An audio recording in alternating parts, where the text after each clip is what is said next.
မင်္ဂလာပါညီကိုတို့ကျွန်တော်ဒီနေ့အကြိုက်၃ပွဲကျွန်တော်ရွေးချယ်ထားတဲ့ညီကိုတို့လာတင်ပေးခြင်းဖြစ်တဲ့ကျွန်တော်ရဲ့ဒီနေ့စနေနေ့ရဲ့အကြိုက်ဆုံး၃ပွဲဖြစ်တယ်ညီကိုတို့ပထမဆုံးပွဲလေးကဒီမန်ယူနဲ့ဒီစပါးပွဲစဉ်လေးဖြစ်တယ်ကျွန်တော်ဒီမြန်မာနိုင်ငံမှာဆိုတော့မြန်မာစံတော်ချိန်9နာရီမှာကစားမှာဖြစ်တယ်ဒီပွဲစဉ်လေးမှာအင်ရှင်မန်ယူအနေနဲ့မန်ယူကနေပြီးတော့တစ်လုံး20စာဆိုပြီးတော့ဖွင့်နေထားတယ်ကိုပေါင်းစည်းမှာကတော့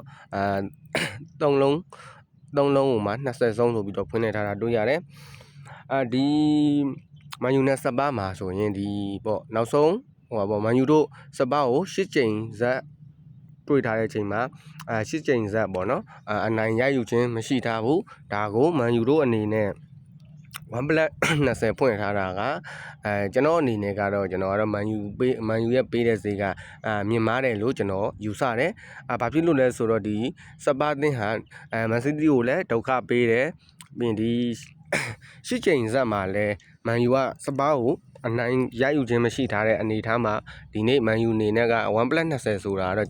့ဖွင့်နေဆိုတာကျွန်တော်ကတော့မြင်မားတယ်လို့တော့ကျွန်တော်ယူဆတယ်ဆိုတော့ဒီစပါးအနေနဲ့ကလည်းအဝေးဝင်းဖောင်မှာကောင်းတဲ့ဘက်မှာပါတယ်ဗျစပါးရဲ့ဝေးဝင်းဖောင်ကတော်တော်ကောင်းတယ်ဒီမန်ယူအနေနဲ့ကလည်းဒီပေါ့နိုင်ပွဲတွေဆက်ပြီးတော့1-4မှာ1-4တွင်ဝင်နေတယ်မြဲဖို့ဆိုတာမန်ယူတို့အတွက်စူးစမ်းမှရမယ်ဒါပေမဲ့ဒီနေ့စပါးနဲ့တွေ့ဆုံနေတဲ့ချိန်မှာလဲစပါးကလည်းမန်ယူကိုဒုက္ခပေးကောင်းပေးနိုင်တယ်ဘာဖြစ်လို့လဲဆိုတော့စပါးဆိုတာမန်စီးတီးကိုလည်းအကောင်းဆုံးရှင်ပြိုင်ကစားထားနိုင်တယ်ဆိုတော့ဗျာဒီမန်ယူအနေနဲ့ဒီမန်ယူနဲ့စပါးနဲ့ပွဲမှာကျွန်တော်ကတော့ဒီမန်ယူကိုတော့ပါလေးကြိုက်တယ်ဒါပေမဲ့ကျွန်တော်မရွေးချယ်ဘူးဒီဂိုးပေါင်းကိုပဲကျွန်တော်ရွေးချယ်မယ်ဘာဖြစ်လို့လဲဆိုတော့သူတို့ရဲ့ဒီနှစ်သိန်းရဲ့ကာရန်ဖောင်နောက်ဆုံးကစားခဲ့တဲ့ကာရန်ဖောင်တွေမှာဂိုးပေါ်ထားတာများတယ်ဂိုးတွေသွင်းတယ်ဂိုးတွေပေးတယ်ဆိုရင်နှစ်သိန်းဖြစ်နေတယ်ဒါကြောင့်မလို့ကျွန်တော်ဒီပွဲမှာတော့ဒီနှစ်သိန်းပေါင်း3လုံးကတော့အနိုင်ဆုံးရှိလိမ့်မယ်လို့ကျွန်တော်ယူဆတယ်ဒါကြောင့်ကျွန်တော်မန်ယူကိုဂိုးပေါင်းအပေါ်ကြိုက်ပါတယ်ညီကိုတို့မန်ယူဂိုးပေါင်းအပေါ်ပါနောက်တဲ့တစ်ပွဲကတော့ကျွန်တော်တို့ဒီပေါ့ဘန်လီနဲ့ဝဟန်ပွဲစဉ်လေးဖြစ်တယ်ဒီပွဲမှာတော့ဝဟန်နေ level 50ရှုံးဆိုပြီးတော့ဖွင့်လှစ်ထားတယ်ကိုပေါင်းသေးမှာ3လုံးအပြည့်စားဆိုပြီးတော့ဖွင့်လှစ်ထားတာတွေ့ရတယ်ဒီဘန်လီနဲ့ဝဟန်ကတော့ဒီပေါ့ဒီတန်းစင်းစုံထဲမှာဖျောက်နေတယ်အသင်း2သင်းဖြစ်တယ်ကျွန်တော်ဒီ2သင်းကတော့ထူထူကျွန်တော်တို့မစင်စားတော့ဘူးတန်းစင်းစုံထဲမှာရောက်နေတဲ့2သင်းကိုကျွန်တော်ဂိုးပေါင်းအပေါ်ပဲရွေးချယ်ပါတယ်ဘာဖြစ်လို့လဲဆိုတော့ဘန်လီလည်းအခုနောက်ပိုင်းမှာရုံးလေနစ်လေဖြစ်နေပြီမဲ့ဘန်လီကရင်တော့ကလို့ခန့်စင်းနဲ့ဆော့တာမျိုးမဟုတ်တော့ဘူးဘန်လီဖွင့်ချနေတယ်ဖွင့်ကစားနေတယ်ဝဟန်အနေနဲ့ကလည်းဘန်လီလိုအသင်းကိုဂိုးရနိုင်တယ်လို့ဘန်လီရဲ့အိမ်ဝင်းဖြစ်တာကြောင့်ဘန်လီကလည်းဝဟန်ကိုသွင်းပါလိမ့်မယ်အဲ့လိုမျိုးယူဆထားတဲ့ကြောင့်ကျွန်တော်ဂိုးပေါင်းအပေါ်ကြိုက်တယ်ဘာလို့တန်းစင်းစုံတိုက်ပွဲလည်းဖြစ်တဲ့ကြောင့်ကျွန်တော်ဒီတို့2စင်း3လုံးလောက်ကတော့ရှိလိမ့်မယ်လို့ကျွန်တော်3လုံးရှိလိမ့်မယ်လို့ကျွန်တော်ထင်တယ်ဒါကြောင့်ကျွန်တော်ဘန်လီဂိုးပေါင်းအပေါ်ကြိုက်ပါတယ်နောက်ထပ်တစ်ပွဲကတော့ကျွန်တော် Serie A ပွဲစဉ်လေးဖြစ်တယ်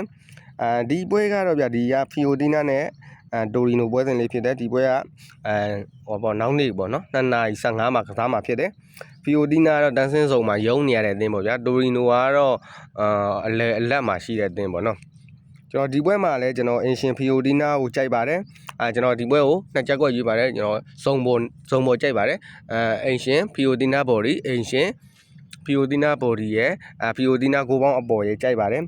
်ဒီပွဲမှာဖီယိုတီနာက1+90ပေါက်တယ်ကိုပေါင်းစိမ့်မှာနှလုံးရှုံးဆိုပြီးတော့ဖွင့်လှစ်ထားတာတွေ့ရတယ်ဖီယိုတို့အနေနဲ့ဖီယိုရဲ့ခြေကကောင်းနေဗျသူတို့ကဂိုးတွေပြန်ပေးရပြီးပြန်အမှတ်တွေရော့သွားလို့ဒီတန်းစင်းစုံထဲမှာရှိနေတယ်လို့ကျွန်တော်ကတော့မြင်တယ်ဖီယိုရဲ့ခြေကတန်းစင်းရမယ့်ခြေမဟုတ်ဘူးလို့ကျွန်တော်ထင်တယ်ဘာလို့ဖီယိုရဲ့ပွဲတွေကျွန်တော်ကြည့်ပြတယ်ဖီယိုရဲ့ကစားကွက်တွေကကောင်းပါတယ်အဆင့်တစ်ခုမှရှိပါတယ်ရှိပေမဲ့သူတို့ဒီပေါ့ခန့်စစ်ကိုသူတို့မပြင်နိုင်ဘူးနောက်ပြီးကျရင်ကစားသမားတွေရဲ့စိတ်သက်ပိုင်းမြင့်ဖို့လိုတယ်ဆိုတော့တိုရီနိုကလည်းအခုနောက်ပိုင်းနေမှာနောက်ကတိုရီနိုရဲ့ခန့်စစ်ကပွင့်နေတဲ့အနေအထားမှာဒါကြောင့်မလို့ကျွန်တော်ကဒီဖီယိုဘော်ဒီရဲ့ဖီယိုဂိုးဘော်လေးပါကျွန်တော်ကြိုက်ထားခြင်းဖြစ်တယ်အောင်ဆိုအင်ရှင်ဖီယိုအနေနဲ့ကတွင်းပါဗျနိုင်ပါတစ်လုံးလောက်ကတော့နိုင်တယ်2-1တစ်ပေါက်တော့ရှိမယ်2-1တစ်ပေါက်မှန်းတယ်ဗျာအဲ့ဒါကြောင့်မလို့ကျွန်တော်ဖီယိုဘော်ဒီဖီယိုကိုပေါင်းအပေါ်ကြိုက်ပါတယ်ဒီပွဲလေးကအကြိုက်ဆုံးပွဲဖြစ်ပါတယ်ညီကိုတို့